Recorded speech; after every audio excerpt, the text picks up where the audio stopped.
Hi friends, this is Miss Holly Hall, and today we're going to read the book The Tailypo, a ghost story, told by Joanna Galdone and illustrated by Paul Galdone. So let's read The Tailypo.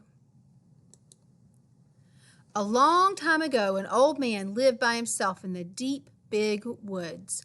His cabin had only one room, and that room was his parlor, his bedroom, his dining room, and his kitchen too.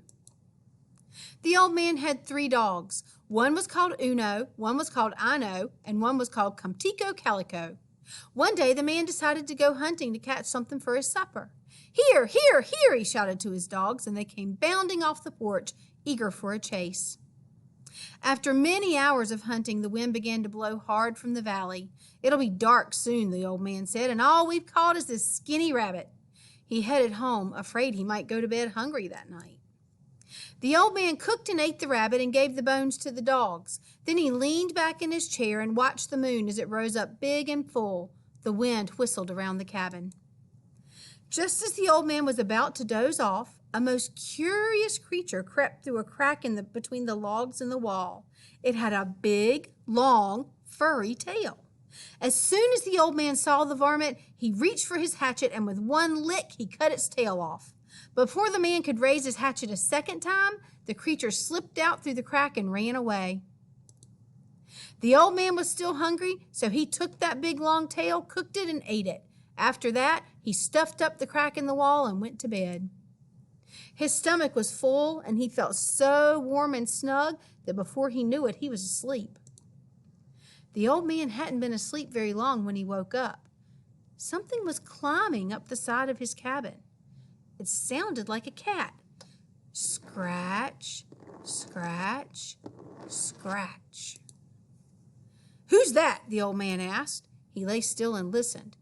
After a while, he heard a voice say, "Tailypo, Tailypo, all I want is my Tailypo." The scratching went on, and the old man began to shiver and shake. Then he remembered his dogs. He went to the door and called, "Here, here, here!" The dogs came piling out from under the porch with their noses to the ground, and they chased that thing into the deep, big woods. The old man pulled his covers tightly around him and went back to sleep. In the middle of the night, he woke up again. Now he heard something trying to get in right above the cabin door.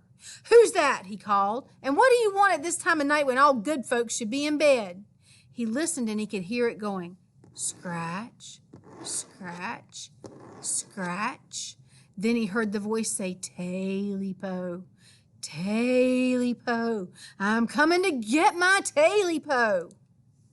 The old man was so scared he couldn't stand up, so he called his dogs from his bed. "Uno, Ino, Comtico, Calico, here, here, here!" And those dogs came bursting around the corner of the cabin. They caught up with that wild thing at the gate and tore the whole fence down trying to get at it. Then they chased it into the swamp. At last all was quiet again. With a weary sigh, the man went back to sleep. Toward morning, something down in the swamp woke the old man. First he thought it was the wind blowing louder than usual, but when he listened again, he heard that voice crying, "You know and I know, all I want is my Tailypo." The old man called his dogs. "Here, here, here! Uno, Ino, Comtico, Calico!" This time, the dogs didn't come. The old man ran outside into the moonlight and called again, "Here, dogs! Here, here, here!" But there was no trace of them. There was just the sound of the wind blowing around the torn-down fence. That thing had led the dogs way off into the swamp and lost them. Sadly, the man went back inside the cabin and shut and barred the door. Then he went back to bed. Just before daylight, the old man opened his eyes the way people do when they feel there's someone else in the room. Something was stirring among the pots and pans. Then something that sounded just like a cat began climbing up the covers at the foot of the bed. The man listened and heard it. Scratch, scratch, scratch. He looked over the foot of his bed and saw 2 pointed ears. Then he saw 2 big, round, fiery eyes staring at him. The man wanted to call for help, but he was too scared.